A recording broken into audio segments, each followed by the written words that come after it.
Technology has made many things possible, but not necessarily easy to use.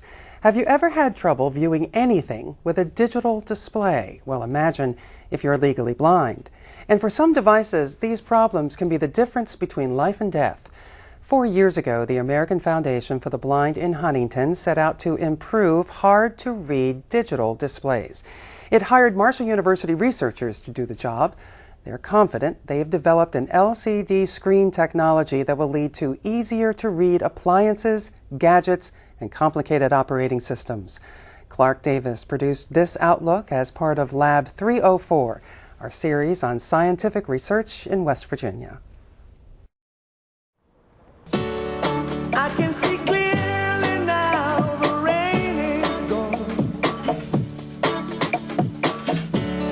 I can see all obstacles in my way. Hey Marilyn, what's new? Director Mark Uslan says the staff of AFV Tech in Huntington is committed to improving digital displays regardless of the application. This is a widespread problem, especially since the digital revolution has taken place, where today you have these digital products developed so quickly, and we haven't gotten to the point where we've designed a standard so that we know that they're as readable as possible. In the instances that I have to see the display, it's extremely difficult to do because of the glare on the screen. Our society needs to address this need. There are many productive citizens who just happen to have some type of vision loss, and there's no reason why we can't, with a little thought, design products that are usable by them. Uslan says that since 2001, the AFB Tech facility has served as a human factors lab to evaluate everyday technology products to determine accessibility for individuals with impaired vision. You take, for instance, diabetes technology, blood glucose meters, or insulin pumps. It's critically important that you read that display properly.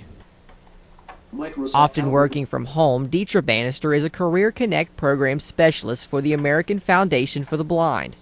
Legally blind herself, Bannister has diabetes, a disease preventing her body from using and storing glucose properly. Every day I have to check my blood sugar 6 to 8 times a day, and what I do is get out my meter. It has a fairly large display on the screen, and if the lighting is right, then I can see the readout. So being that my blood sugar is 167, that's too high, now what I have to do is get my insulin pump out, and I can press this one button, top right. Bannister says a half unit of insulin will return her blood sugar level to normal. AFB National Technology Associate Lee Huffman says it's not always that simple for diabetics with impaired vision. Anybody that has diabetes has a potential for visual impairment, and about 25% of diabetics are visually impaired, have some degree of vision loss. And a lot of the testing equipment, whether it be glucometers and especially insulin pumps and insulin pens, say in the literature in very small print, not for use by visually impaired people. When you manage diabetes nowadays, you use technology to do it, so the technology has to be accessible to people who are blind or visually impaired. My pump has many features that would enable me to better manage my diabetes were I able to use them, but I'm not. And if you're a person who has diabetes, let's say, and you use a glucometer like here on the table, if you can't read that accurately, you don't know what your blood sugar is. And if it's too high and you think it's 198 by reading the machine, and it says 168, and you're thinking, okay, 198, I give myself 2 units of insulin, and you go to your insulin pen and you dial it up and you think it says 2 and it really says 8, you could have a significant issue there. I mean, that could cause death. With a grant secured by U.S. Senator Robert C. Byrd, AFB Tech is currently sponsoring a study by the Veterans Administration Medical Center in Atlanta, Georgia, to determine the optimal percentage of contrast. This project got started when we were talking with the cell phone industry about how to make their devices more usable to people who are visually impaired. And we could tell them about the buttons on the cell phone. You needed to be able to feel them.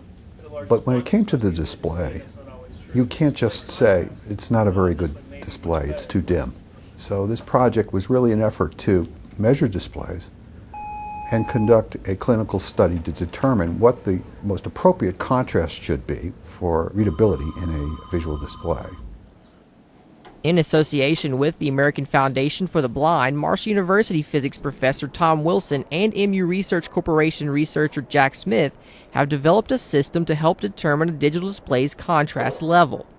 Clearly there's a need for better characterizing the contrast of displays, and something that I wasn't really aware of is how much they could actually do in terms of measuring that, but I was also not aware that there wasn't already a standard in place for that, so that became pretty interesting to me to help establish that standard. This is one of the devices that we're going to be measuring while we're doing our study. This happens to be a home blood pressure monitor.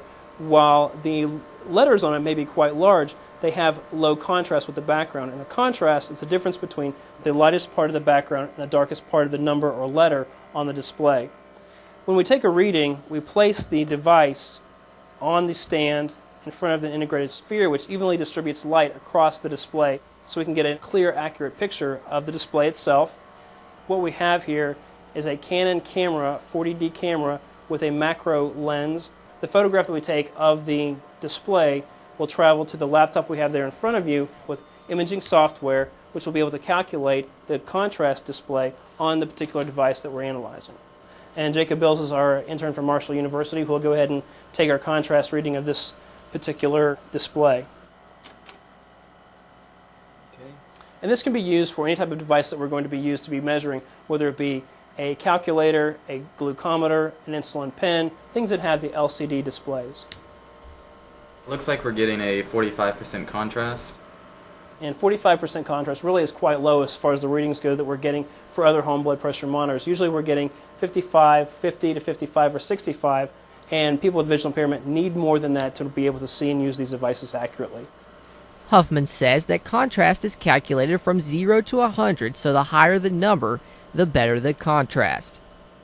People with different levels of visual acuity require different levels of contrast to see the same thing. So if you have 2100 vision, you will need more contrast than someone that has maybe 20/50 or even 20/20 vision. And we can create a standard that says people with 2100 vision need this in order to see the product. And if you want to reach this percentage of the market, this will be what you do to make your screen better. And working with them will not only increase the usability to people with low vision, it will increase their market to sell their product, because if you can't see it, you won't buy it. Like many employed by the American Foundation for the Blind, National Technology Associate Lee Huffman stands to gain personally from the project's ultimate success. Huffman learned as a third grader that he suffered from a rare form of juvenile macular degeneration known as Stargardt's disease. If you can imagine seeing through a donut, or like a donut, the central part of the donut that's the donut hole is where you would have like a black spot or a blind spot in your vision, and then you see the more along the periphery of the visual field. Huffman hopes to make a significant impact to improve the lives of those both with and without visual impairment. If I can work in my daily work to make things better for other people who have this condition, it will increase the readability for screens for everyone. You can see the display here that has... If the screen has a better contrast, everyone can see it better, not just people who have a visual impairment. Deetra Bannister shares Huffman's vision of a more inclusive digital world. The best of all possible worlds would be for all of these devices to have speech output without making the devices much larger at all. It would be very minimal increase in size, and the amount of memory that these tiny chips carry nowadays, it can be done. And so if there were a universal design so that it's accessible to everyone and not just sighted people, that would just be ideal. That would thrill me to death.